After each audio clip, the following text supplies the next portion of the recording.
Welcome back to the Men Seeking Freedom podcast. I am Michael Lynch, host. Thank you for joining us today. I'm excited to have my friend Michelle Hill joining us today. Michelle is a book and publishing consultant with Winning Proof. And what we're going to do, Michelle, what I'd love to have you do as you introduce yourself to the audience is tell the audience a little bit about Winning Proof, and then also you as a best-selling author, a little bit about the book, and then we're going to dive into that deeper. So welcome. Thank you, Michael. I'm so excited to be here and have a conversation. And as Michael said, I'm a book and publishing consultant. My company is Winning Proof, and I help nonfiction authors write and publish their books. Now, usually when I start, my clients send me a finished manuscript. So I do not ghostwrite. I'm a recovering ghostwriter. Won't do that again. I have people and teammates who do that. So I put all the pieces together, and especially for first-time authors and a lot for people who have been through some transformation, restoration experiences. And that's what I do, and I absolutely love it. One quick interjection on that. I think I know what the term means, but a manuscript simply means the people you're working with have already outlined, written in great detail, because you mentioned ghostwriting, another term I hear, and I kind of know what that means, but it sounds like the person you work with in nonfiction has done a lot of pre-work. They have written their manuscript or have worked with a ghostwriter to write their manuscript. I have ghostwriters on my team, or they might have worked with somebody else. It doesn't matter. But when I get the manuscript, when they start working with me, it's finished, except for, of course, a final proofreading. And then you asked me about my books. I am a best-selling author I have 5 books, best-selling author of 3. 2 children's books, multi-award winning. But the last book, my 5th book, is called The Heart Swindler: Reclaim Your Heart and Stop Falling for Liars, Losers, and Lunatics. And it's all about romance scams and narcissistic abuse. And I just loved putting that together. Now, I'd like to guarantee to you that there are no liars, losers, or lunatics in this audience, but I do appreciate before we started recording this, Michelle and I were talking about the fact that we both have this fascination with human behavior, and that you throw in something like dating and divorce and marriage and everything, and it's like we see it all out there. And so what's interesting about, and we're going to get into the Heart Swindler, what's interesting about this conversation today is Michelle's going to be telling you about this best-selling book and her observations about behavior she's seen. And I was bringing her up to speed with the fact that my sole coaching offer right now is working with men rebuilding their life, becoming resilient post-divorce. And in the case of my product, high standards, high road, no revenge, none of the behaviors that sound all too typical in the world of human beings interacting with each other. So tell us about, so obviously a series of experiences. What was it that ultimately triggered writing the book? 2 of the stories in the liar section are mine.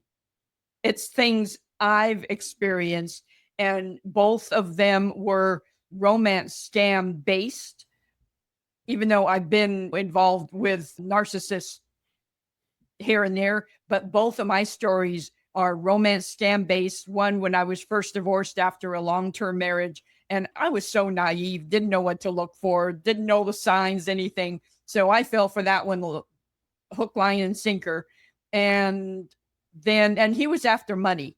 And then many years later, just maybe 4 years ago, I was at the gym, and then I don't know if your audience or you know the term future faker. They build a whole relationship, not based on the present, but on the future, what they're going to do for you, how they're going to take you to these fabulous places for dinner and travel and all this stuff. And so I had not ever heard of that. I had to Google the term. And so that's what prompted me, is just, if I've been through it, there has to be other women, mature women, especially first divorced, newly widowed, who have been through that, but they don't know the signs. And a lot of women have been through narcissistic abuse and they don't know the signs, and they keep repeating the cycle over and over. And I just thought, I have to address this. I not address it and at least give tips from my perspective and my experience. So the Heart Swindler is a combination of Michelle Hill experiences plus experiences from other people. It sounds the way you set that up. Absolutely. Yes. Yeah, Yes. okay. And I had everybody, including myself, change names. I'm just saying, I'm free with my information that, yeah, the two stories are mine, but we all changed the names. We all changed circumstances, some here and there, to keep anonymity. But yes, I interviewed several people, women, because it was geared toward women.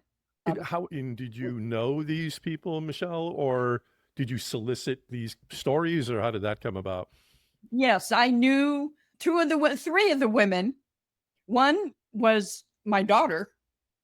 She has one of her stories in there, and then a couple other women who I knew very well. And then I did in the research of it, I did reach out to some dating site people and got their input, and there's some stats in there and stuff like that. So I did. I didn't want it to be just look at Chat GPT and come up with fake stories.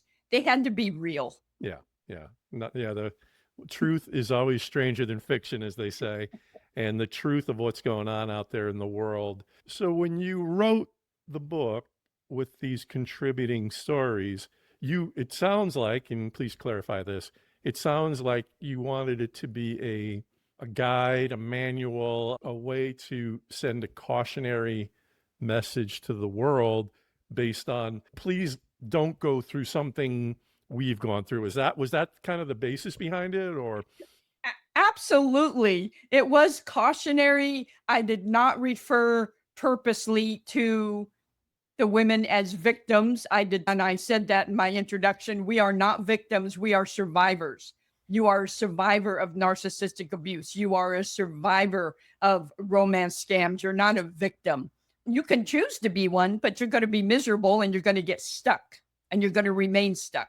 So survivors. I am a survivor of 2 romance scams, each very different, and a long-term narcissistic companionship.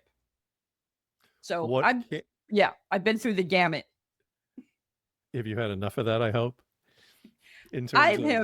I'm up to here. I don't want to tell you what your next best-selling book should be, but all of these experiences, which we're going to get into, I hope could result in a real, maybe this is the guide, but not going down that.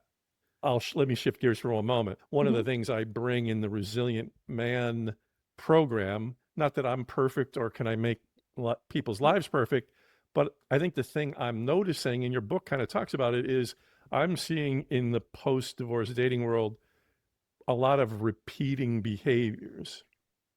And I think, that's human nature potentially. And I think one of the things I'd hope to do in what I'm doing is just point out, how do we go from the misfortunes of things we've dealt with in the past, and hopefully, if intended, create something wonderful in the future. So if you want female, as you grow and heal, your circle sometimes gets smaller and you become so hyper aware of relationship dynamics that is anybody else noticing this? Yeah. Am I crazy for noticing this? Yeah. We're not. It's an interesting way to be. The good news is you're out in the world participating in it. That's the good news. Yeah. The bad news is you sometimes have to witness things and become aware of things, and then need to grow from things that are the painful. Okay, so let's go back to the book. So you talked about you were involved in two, what you referred to as, what'd you call them? Romantic? Romance scams, relationship deception. So touch a little bit on whether you pick one of them or however you choose to do it. What were the ingredients, knowing that this is Law and Order here? We've changed the names to protect the innocent. But what are the headlines of what had happened in those scams? Yeah, I will choose the first one because it just came out of, I didn't know anything. I didn't know what to look for. So the first one came as a signs looking back are love bombing, which is also a narcissistic trait as well. That's the first step. But love bombing in a romance scam, any relationship deception, is just excessive compliments. That's what the term love bombing means. Yeah, just excessive compliments. They make you feel like you are the most important person in the whole world. And if you have been through a marriage or other relationships that have just been so barren, you're going to eat that up, which I did. I just ate that up. Which, hold your thought for 1 second. Yes. So you're obviously going to be referring to a situation that turned out to be inauthentic, it sounds like. But what's ironic in that is that probably with an authentic person in an authentic relationship should be a positive. Is that fair? That's such a great point. Is that a fair one? I mean, but a healthy person is not going to overdo it. A healthy person is going to, of course, going to compliment and going to, not that, hey, I like that dress. It's like, you look great in that dress. You make that dress look fabulous. It's personalized comments. In love bombing, in an authentic relationship, is over the top, interrupting conversation to say, I can't believe how beautiful you are. Or I can't cry with real tears running down real authentic tears running down the face saying, I'm so glad I met you. And by the way, my credit card doesn't work. And can you pay for this? Ooh. Does love bombing have a cycle to it in terms of, does the person come on strong for 3 weeks, 3 months, 3 years, 3 decades? That seems like for an inauthentic person doing whatever they're doing for whatever their reasons, that seems like a hard thing to keep up for any period of time. Did you witness this for a long period of time? Without a doubt. Yes. The love bombing is a stage. I don't believe it can ever go on for years. It's a very short burst stage. And then it goes, once they have you hooked, then they can pretty much do the marionette strings and control you. If you don't know anything, if you're very naive like I was, it was easy because I was starved for attention. I was starved for compliments, for affirmation. And that's the women that they target. So that's what the book is all about. Watch the signs, ladies and men. Yeah. Happens every day to them too. Interesting. Very interesting. So when the love bombing ends, so it must seem pretty stark when you go from that, I hate to think of it as syrupy, but that syrupy approach to all of a sudden, and then was it the person must sense that they've gotten a hold of you at that point, they've lured you in, and then that allows them to turn off the bombing campaign? Yeah, the love bombing goes in spurts after that, but usually after that, it's like they're trying to separate you from the people that you know. And I had to make calls to longtime friends because of the first one. And because he wanted me separated, they create, chasms. They create friction between you and your close circle because they need to get you alone so they can indoctrinate you, control you, feed you the narrative they want you to know. So yeah, kind of the second stage in the relationship, deception. Now, the second stage for narcissist use is discounting. They start finding when your veil has come off and they've gotten kind of tired of you, then they start discounting you and you can't do anything right. It's the diametric opposite of how it all started. I'd like Yes. to take a moment to pause. And if I was really a rock star podcaster, I would introduce my psychotherapist sponsor. But in the meantime, I'm going to ask for one at this point in time. Actually, I'd love one as a guest, because I think another idea for a podcast is, so as we're listening to this, you lived through it, you're a good person, you're starting to over time get a sense of what this behavior is.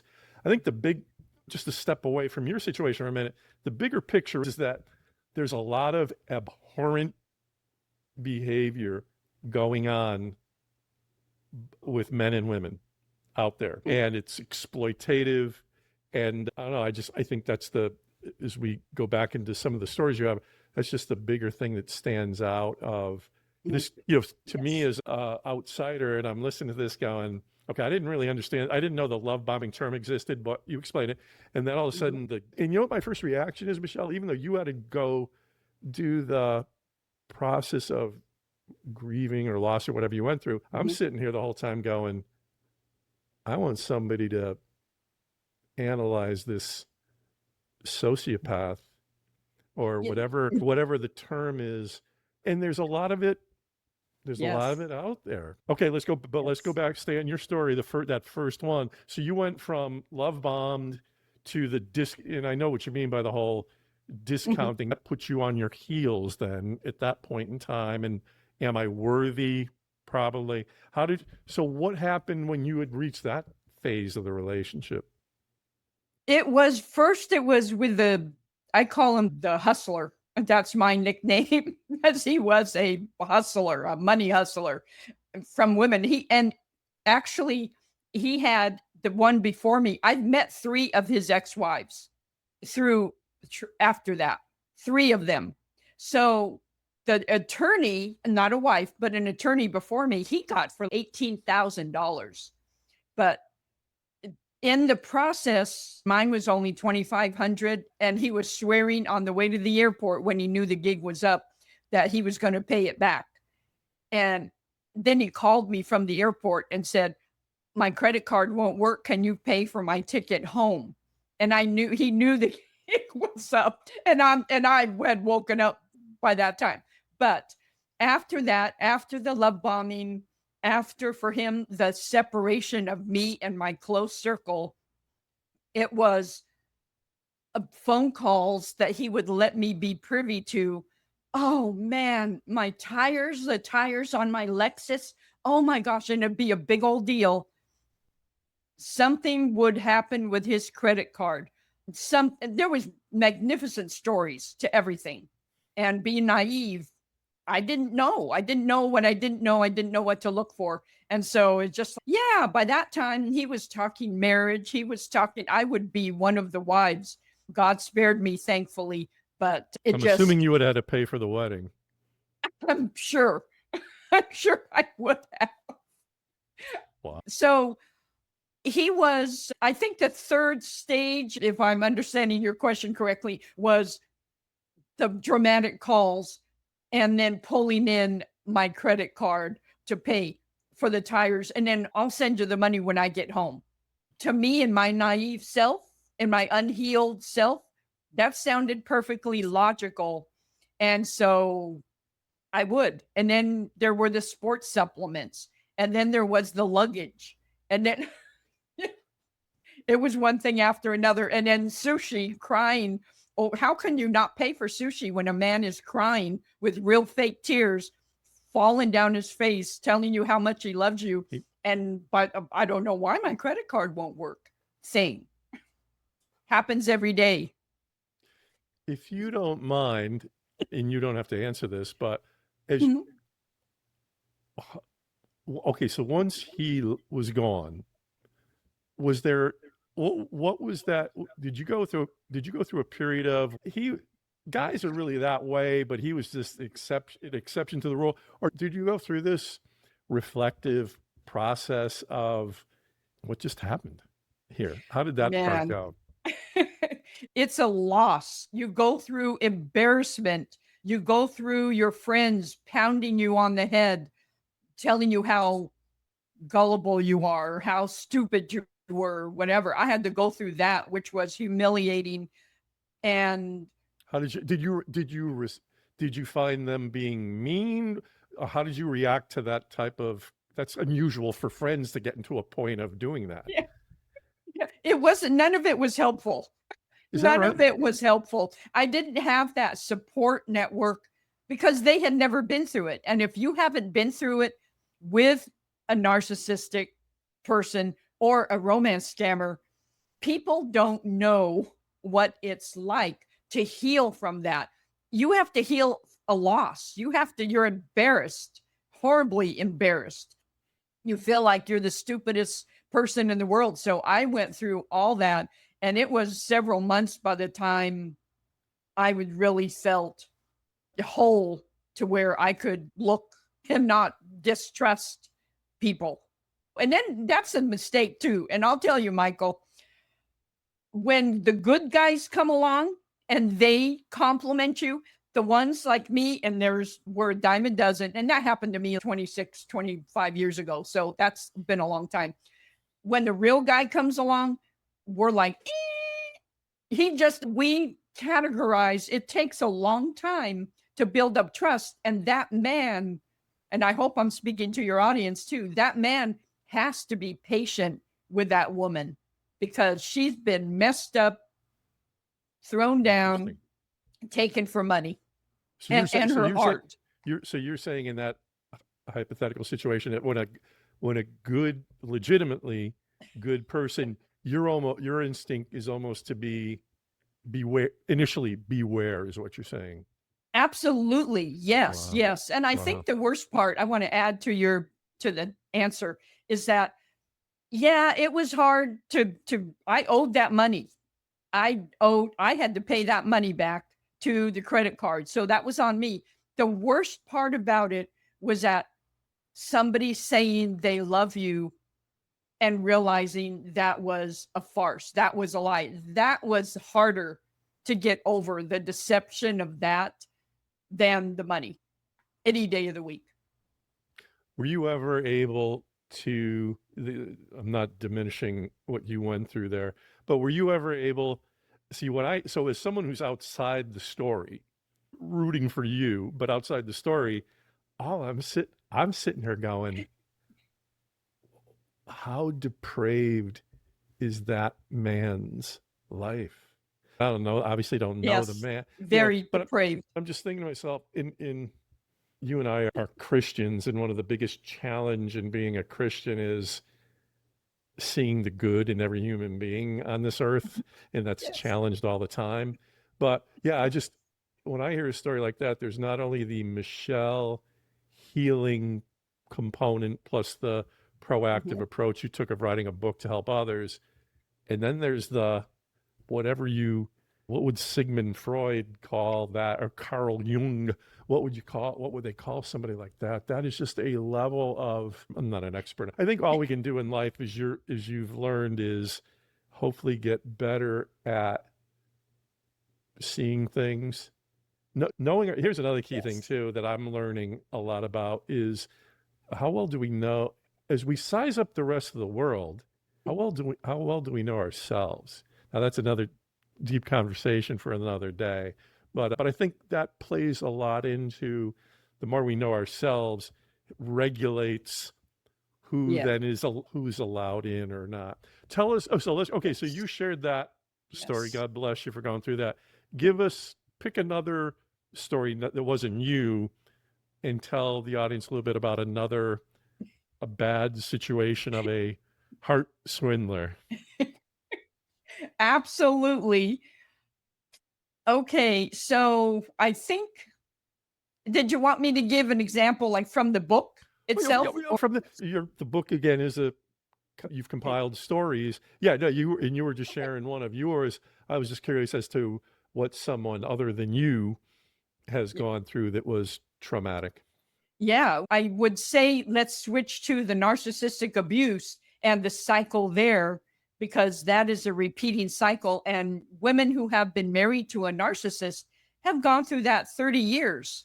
And some don't ever leave because of financial or health situations. But another story in the book was just the cycle of love bombing. You think you've died and gone to heaven. This person is the greatest person you've ever met.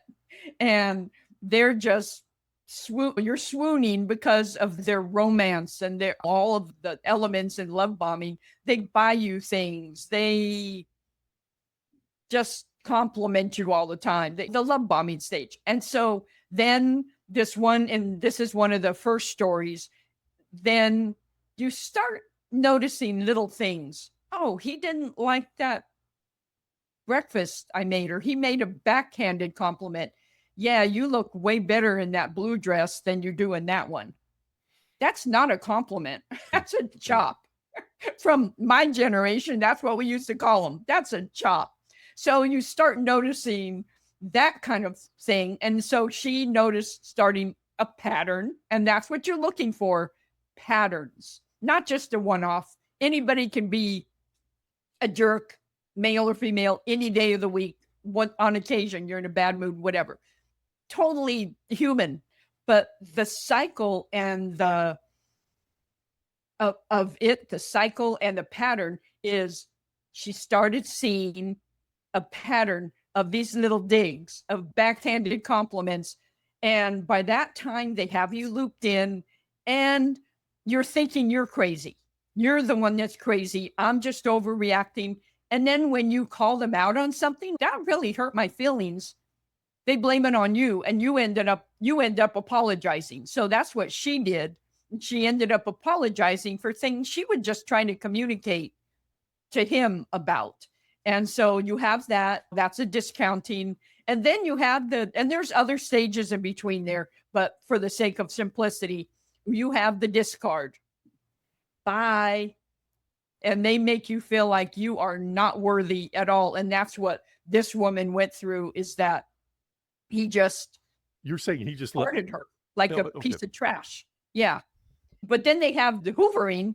Then, okay, so then the woman her heart's maybe broken. She doesn't know what to do. She's grieving. And then usually they have a new supply waiting in the wings. When that new supply gets old, they'll circle back around always and hoover like the vacuum. They'll hoover you back in. They'll do heat checks. Hey, how you doing? Just to see what kind of response they'll get. So and then the cycle, if you choose to respond to that, it starts all over again. And this can last for years and years, because then you're trapped and you have to get healthy. That's the most important thing. You have to get coaching, get counseling, get healthy, because if you don't, you'll keep repeating that cycle as well. This is just like a documentary here on what can happen. Yeah. With all due respect to the pain you and others went through, the sad part of life that some people never find this out, but the sad reality in life is, again, in trying to know ourselves, is we've got to take on behaviors like you talked about. Yeah, I'm a coach, but I'm a huge advocate of therapy and faith and other things that play a role in building us up day to day. Because just hearing these stories, and as I'm hearing the horrors of the narcissistic, a narcissist can't exist. I'm not justifying narcissists, but a narcissist can't exist without an audience. They cannot. That's their breath. That's their oxygen. I think one of the themes you and I both endorse, and thank you for talking about the book, is as you were starting to say, you talk a lot about patterns, noticing patterns, without putting words in your mouth. When people have to sometimes make a tough decision, knowing that the default is the pattern's just going to keep repeating, if not get worse. and the person who's the victim or the person on the other side of it has to make some tough decisions. Do you get into that at all in the book of when all this stuff has piled up, when all the pain has occurred? I don't know if the book was about this or not, but were there any stories of people just saying, hey, you know what? Enough's enough, or here's what I'm going to do, or resources that are out there for people? Did that come up at all in your book?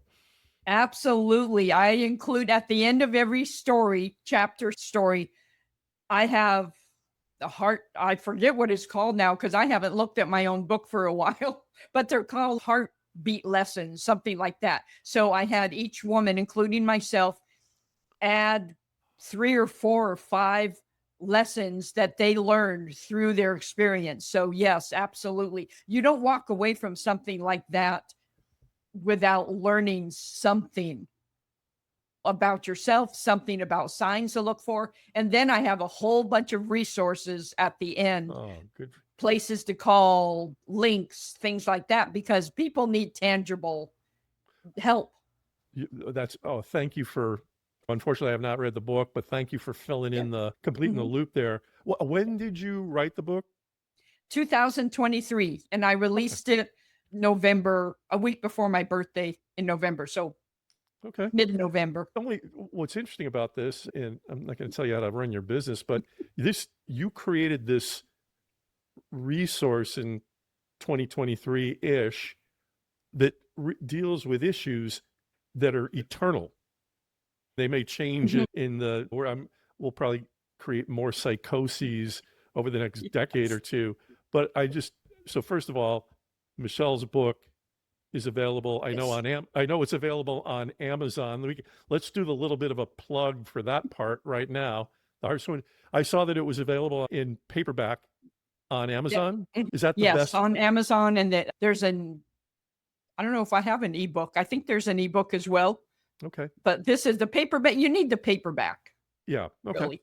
And was it in Amazon was the best place, or was there other resources for people? Amazon is the best place to go. Yes. Okay. The Heart Swindler, Michelle. No, what I find interesting about the book is it's almost like you can write you're a book person. What do they keep when you add addendums to them or supplements volume 2, volume 3.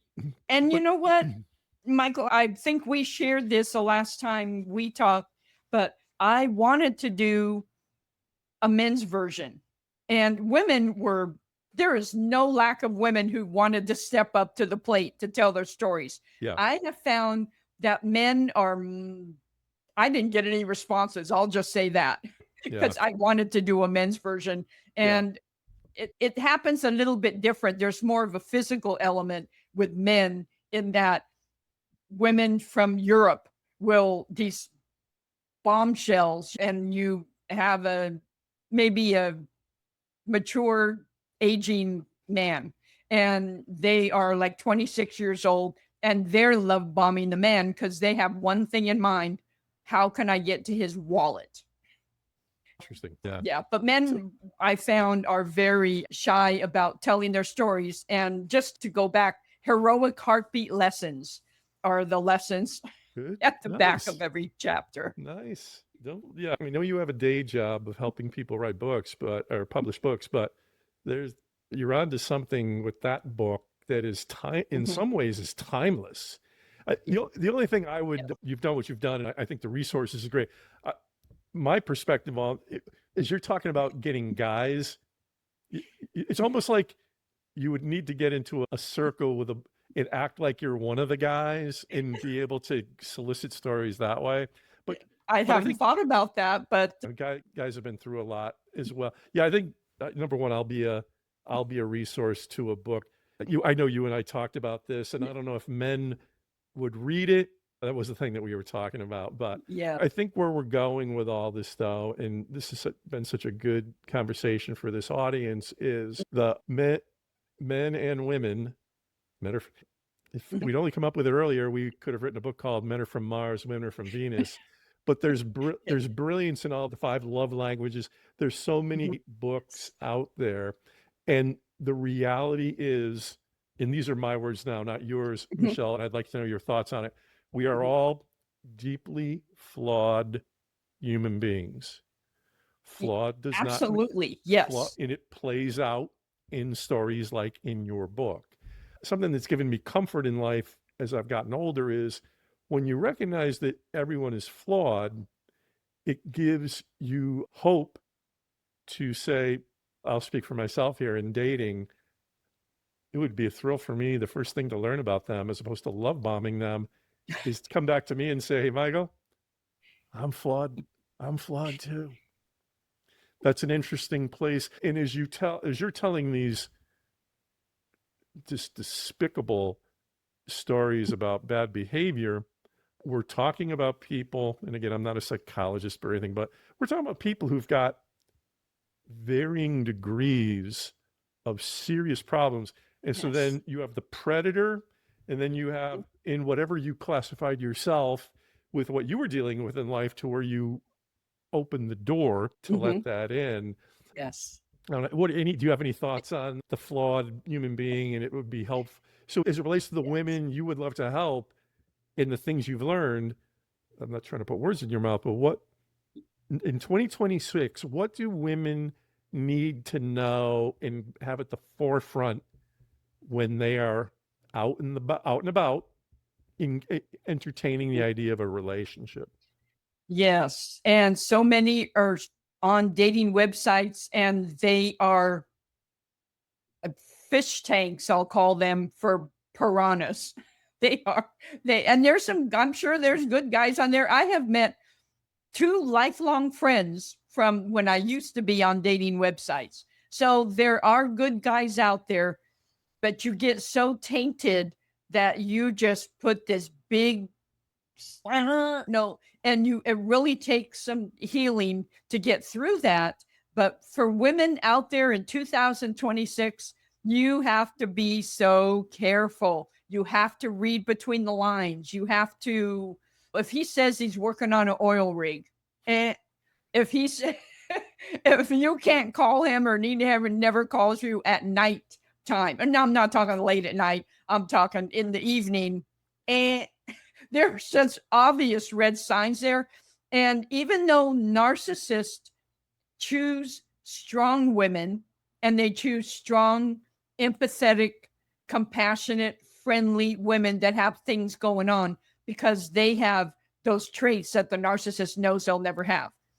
As far as the romance scammers, women need to watch out for just the love bombing and that whole cycle that we've already talked about, but they need to watch out for on the dating sites same way. It just look for, how can I say, just the red flags of, if this sounds too good to be true, it probably is. And I remember somebody telling me that with the first romance scammer. If it Mm, sounds, because I was just euphoric. yeah. I thought, oh, this is great. So it just, you have to watch out for the red flags. And I have that in my book, that what red flags to watch out for. You know what? You can Google it as well. You can ask ChatGPT, ask non-humans, even though my book is written by a human. You just have to be very wise. And to your point earlier, and I'd like to touch on this too, you said it's ageless. All these things have been going on. When you think about the Bible and you think about Jacob wanting to marry Rachel, Laban was a relationship deceptor. He made him work 7 years for the other sister. And then, but he loved Rachel so much, he worked another 7 years for her. So he was duped, and he was a master duper himself. So he was duped by an uncle. So it has been, I just wanted to use that as an example. It has been going on for Yeah. centuries, and human nature is human nature. And you just narcissists, there's something wrong with their brain and they can't help themselves. That it's indwelt in them. Can a narcissist go to counseling and manage themselves? Absolutely. but you have to get the narcissist to say there's something wrong, which Yeah. is the huge problem. So I kind of went around and no. around on the answer. Yeah, no. My instinct with at this stage of life, and I would say, I don't know, I'm a very curious person. So curiosity helps me uncover things in both dating, but it applies to any relationship I establish in life. And yeah, what I think is interesting now in the curiosity thing is, so once online dating was invented, I call it now the Berlin Wall, where it's the digital wall. Oh yeah, I get to see, I could look up Michelle and she's far away and I see her picture and I know what she Yeah. does. Isn't that a gift from God? And in reality, or Michelle could be down the street and it's really not going to matter unless the one thing the online dating thing really brought to the surface is, are people are people genuinely available to each other? And because I can put up a profile, I can have 6,000 women interested, don't have that problem, but if I'm like just texting them and building myself up, picking up some of these behaviors you're referring to the men, I can still sit here and technically do nothing because I'm not available. I'm not getting out and meeting any of these people. I'm finding that phenomenon. I can't speak for what men are doing. They're doing different stuff, but I find a lot of unavailability unavailable to have a conversation. Forget about meeting, dating, getting in a relationship. So I mean, so as we advance in technology, we're always going to advance in technology, live with it. But as we do advance in technology, we're creating a lot of problems at the same time. And I think one of the things I know your book tells stories that go back years ago. So we can't blame technology and dating sites on that. So first of all, thank you very much for this conversation. I think this has the potential in other podcasts to be added upon, but we talked a little bit earlier about the book. So for people who would like to just speak with you in general about have some form of a book manuscript, how should they go about reaching out to you to speak about that? They can reach out to me. My website is winningproof.com and you can reach out to me there. I have all my information, I have a contact page, all of that. I am heavy on LinkedIn. I'm regularly on there. I believe that's where we originally met, was on LinkedIn. Absolutely. Yes. And so that LinkedIn, I'm on Facebook. I'm ready to just XX out of the picture. Yeah, we're only here to talk about so winningproof.com and Michelle Hill in North Carolina. And we can say I'm in Wilmington, North Carolina. Absolutely. Not ashamed to say that. Yeah. I love Wilmington. I mean, your name is relatively your name. There. So that's why I wanted to give the coordinate on that. Yes. And then as we had talked about a few minutes ago, Amazon, the Heart Swindler. And you know what? Get the book, reach out to Michelle, tell her what you think of it. Any other closing thoughts? I would add one more thing to the online dating thing is if you as a man or a woman are doing online dating, just know that the pictures are, I don't know what the percentage is, but a lot of them are fake.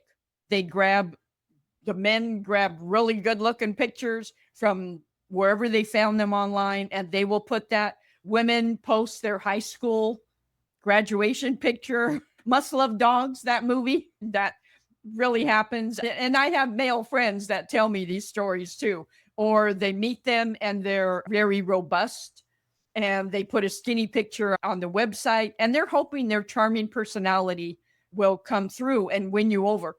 Same thing on the male side. So I just want to put that admonition out there. Be very wise. And again, if they can't put a noun, a verb, and an adverb and punctuation to a sentence, walk away. Yeah. Just One of the good things based on what you called out there was quite a few dating sites offer the option of a video chat. And what's nice about the way it's set up is so you don't have to change, you don't have to share a phone number. You don't have to share any personal information other than a willingness to coordinate a time to video. Now, I've had people, so based on your advice, I've had women say the wildest things to me after making that the suggestion. Their nose looks funny on it, the this, the that, the this, the that, the this. And I'm thinking to myself, if we're trying to protect ourselves here, we can do something. And if you've noticed, somebody invented Zoom and Skype and all these things. We've been doing this type of stuff for a while. That's a nice feature. I'm not here representing any dating site, but I think they're trying to do as good of a job to counteract what you just said about misrepresentation of what the biggest thing I find with women is lying about age is the number one thing. yes. And then they'll also distort with their name. They'll also distort with the town they live in. So these are things you got to kind of, guys are doing their stuff too, ladies. Don't worry, I'm not picking on you. But that's just shameful when you get to a point of, I'm a divorced guy. That didn't work, my marriage. I'd love to do something right. Oh, good. Let's establish a relationship where you lie to me about this. I lie to you about that. Boy, a lot of great things are going to go on at that point. So. Yeah. And I get the video chat. It gives you a little more of you can see them, but a lot of times still, I don't trust I don't know. I've never done a video chat because I stopped online dating a long time ago. Before there were video chats. That's more of, unfortunately, I'm an authority on this, but that's more of a more recent phenomenon, not just as in this year type of thing. Okay. But no, I think it's hard for people to distort. And if people are going to play games about not wanting to meet you halfway on the video chat thing, then that in and of itself is, how serious are we about what we're doing here? Exactly. Or my camera isn't working. My camera isn't working. And so you get my background. Yeah. My camera's Ladies run, men run. My camera's in the shop. All right. We could talk about this part all day, but thank you again, Michelle. And for everyone watching this, please share this episode with Michelle and her book. Share it with as many people who are intrigued by dating and healthy relationships is the headline here. So one final thing, alluded to it earlier, my new singular coaching offer, The Resilient Man, rebuilding your life post-divorce, working with a coach who's had to rebuild his life after divorce. There's a lot of good stuff in there. All right. Thanks again, and I'll see you on the next episode.